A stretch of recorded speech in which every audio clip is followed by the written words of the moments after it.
We have chosen to work with prejudice because of all the problems, conflicts and complication it creates.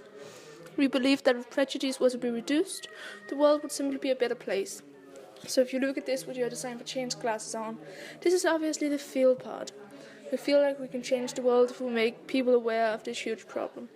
We thought that we have to reach out to the children, the next generation, because in some years, the kids are going to be responsible for the world. If we can teach the children to think an extra time to avoid prejudice and to speak up, then they experience prejudice. This world could in some years be a better place. We have been focusing on the brain, and that is why we chose to reach out to the children. The brain is extremely curious in the developing year. It is very sensitive to the world around it, and prejudice can easily rub off on the kids. Okay, and that is what we need to prevent. Prejudice rubbing off on kids. Taking our Design for Change glasses on again. That is what we imagine. In some years, having a world without prejudices.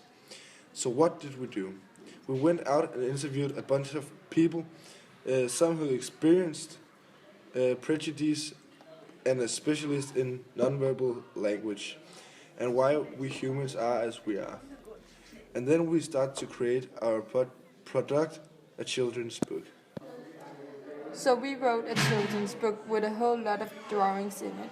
We worked really hard on this book and it turned out great. And this is our do. To share a book we had to contact to a printing house, and we might get our book printed as a real book.